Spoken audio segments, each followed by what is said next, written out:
we will dissect and show the notable anatomical features of a squid from the genus Loligo, one of the most abundant and economically important cephalopods in capture fisheries of the Philippines, often caught and found in the open pelagic waters of our seas. To prepare for squid dissection, we prepared gloves, a 70% alcohol solution, a dissecting kit, and a dissecting pan. The squid was also cleaned by washing gently with cold running water to remove any ink that can hide or cover anatomical features.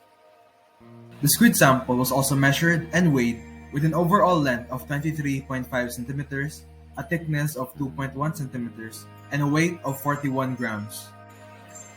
Prior to the dissection, let us look at the prominent external anatomical features of the squid, such as its eyes, arms, mantle, fins, beak, and funnel, along with other more inconspicuous parts like the aquaphorus spore. 8 small arms and 2 longer tentacles are evident and used to grasp their prey. The pair of longer tentacles are used to rapidly strike their prey in an agile manner. The smaller arms are used to hold the prey as they bring it towards their beak. Its large, well-developed eyes, found on both sides of its head, also assist with the hunting of prey with keen eyesight. Grooves on the side of its head are the olfactory crest used to sense chemicals in the water. A large, elongated mantle is also found anterior to the head, with the cavity to hold several internal organs. A pair of fins are found at the tip of the mantle to allow the squid to swim rapidly as they flap them continuously. On the underside of the squid is the beak and buccal mass. The beak acts as the mouth with 2 tough, rigid, and sharp halves to tear down its prey. The buccal mass surrounds the beak as its muscular support and allows the squid to open and close the beak. On the ventral side, the funnel is positioned to allow jet propulsion as the squid swims. The funnel rapidly jets out water to propel the squid forward. The aquaphorus spore is also more visible here, found directly beneath the eye as a small hole that stabilizes fluid pressure on the eye as the squid dives deeper. Its chromatophores are also prominent as a small dark-colored dots on its surface that allow the squid to change color. To start the dissection, we first open the mantle to reveal all the internal organs. The most prominent internal organs are the large, white lineamental glands that produce shells for the squid eggs. Closely associated are the pink ovaries with small globular eggs as its reproductive organ.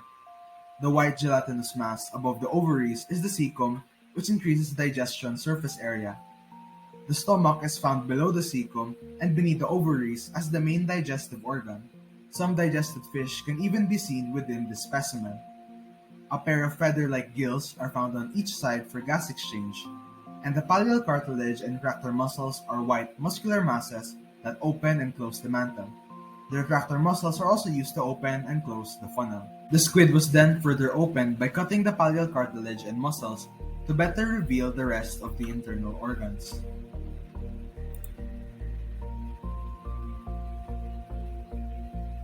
The 3 hearts are now much clearer with 2 small white hearts closely associated with the gills, and the main branchial heart at the center with several vessel-like structures surrounding it, making up the circulatory system of the squid. A dark-colored ink sac is found below the heart, carrying black ink to release against predators. It is also closely associated to the rectum, which carries the digestive waste out to the anus at the end. The digestive glands are also clearly seen as red structures that release digestive enzymes for food breakdown. The head region between the eyes and funnel was also cut to reveal the organs of viril and brain. The organs of viril are found within the funnel to release mucus and add mucus to ink as it is released to make it thicker in the water and better deceive predators. The cheese-like brain is found in between the eyes to make up its nervous system. Lastly, we remove the cecum and ovaries to reveal the transparent pen underneath, which is the reduced shell of the squid. That's the end of our dissection report for the squid. Thank you, and we hope you learned from our video today.